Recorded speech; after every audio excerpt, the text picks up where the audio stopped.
Hey everybody, today we are going to solve the daily LeetCode challenges on May 10th, 2022, problem 1641. And the problem is, given an integer n, return the number of strings of length n that consist of only vowels, these 5 characters, A, E, I, O, U, and the strings are lexicographically sorted, which means the characters in the strings are sorted by their values. So for example, if we take a quick look at the examples here for n1, basically we can only generate 5 unique strings using these 5 characters, and for n2 it is 15. So in general, what are the total combinations that we can create using these 5 characters of length 2?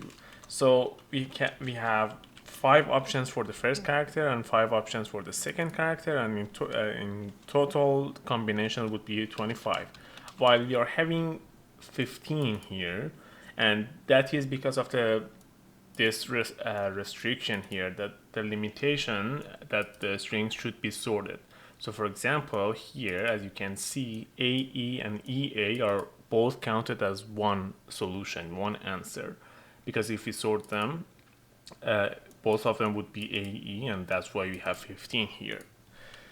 So I want to reduce problem or translate problem to another domain. Let's say instead of A, E, I, O, U, we are going to generate an integer number of length n that has n digits, and we are only allowed to use digits 1, 2, 3, 4, 5. So with that, we want to see how many different integers we can create that we are only counting the number of ones, counting the number of twos, and counting the number of threes and so on in that integer. So for example, 112 is equal to 1121, because what does matter here? Only the number of ones and number of twos, not the order. And by that, we can assume after that we find a different combination of different sizes or different number of digits of each unique digit, then we are counting all of them, because if we sort both of them, if we sort this one, it would be 1112. Also this one would be 1112. So for that, let me just first pass this one, and then there might be definitely many better solutions, but what I have in mind currently is using a backtrack and recursive procedure. So let's say I'm having my backtrack function here. So given a state and n remaining. So here, the n remaining is a number of remaining, or you can consider that as a credit, the number of digits left that we can use for the rest of the string. And the state is what is our current state, or what is the current number. What I mean by that is, so let me show you what is the first time that this backtrack function is being called. Backtrack, the first state would be 1, and our credit. So at the beginning, we have n digits left, and we are starting from 1. And at each iteration, we are finding out a different combination of the different numbers of ones, different number of twos, and so on, and then use a portion of our credit from n remaining, and then go to the next state, go to the next digit until we find different combinations. So the output of this function would be the number of different ways that out of given a state we can create. So the output would be, I'm using the backtrack again for state plus 1, because if we are starting from 1, so by default initially it's 1. So then we are going to 2, then 3, then 4, and then from our credit we are using a portion which is k. So for k in range n remaining, and as you remember, this function is returning a number of different ways, so I'm just summing up all of these. For k in range n remaining, so at each step, So we are iterating through this n remaining credit, and then we are using a portion of that for the current state, and then passing the rest of the solution as a recursive function and calling this backtrack function again. But remember, in Python, range function is not inclusive, so I am using a +1 here. That means initially, the first time, we are using none of the credit. So for example, for 1, we are using 0 ones and then moving to 2. The next iteration, we are using only a single one and then calling the function and so on.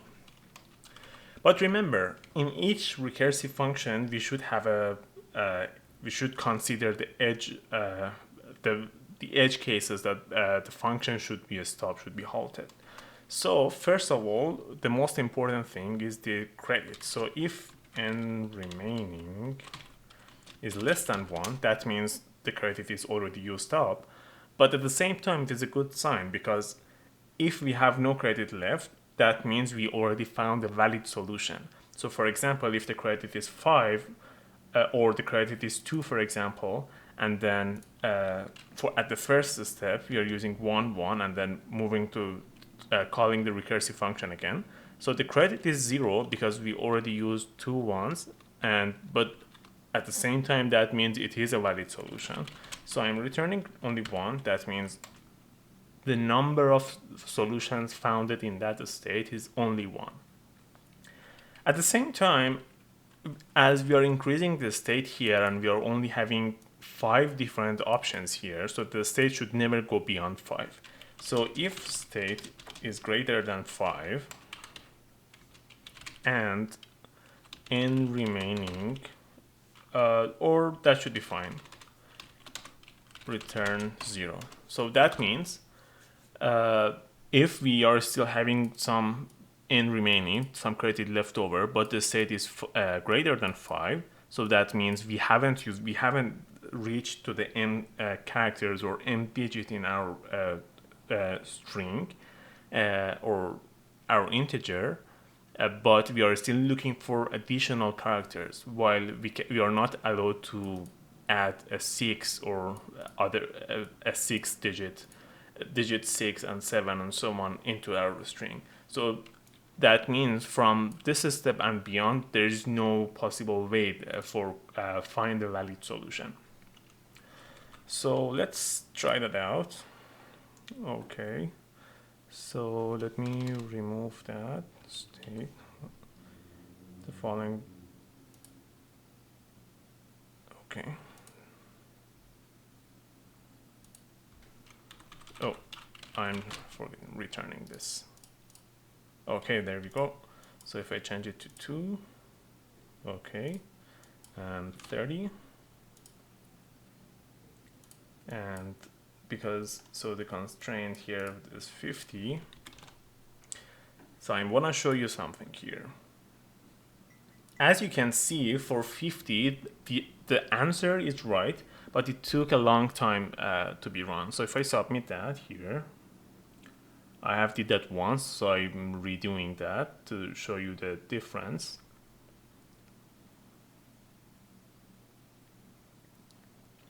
There we go. So as you can see, there's a time limit here having this solution, because consider our n is initially is equal to 5, and then we are using 1,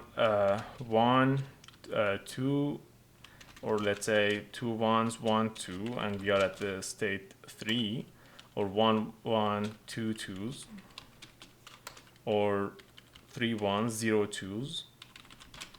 So we are skipping 2 here, and in all of these cases, we are reaching to we want to put or consider different combinations for digit 3, while all of the credits are the same. So we already use 3 digits from our credit, and we are going to choose 3, 4, 5.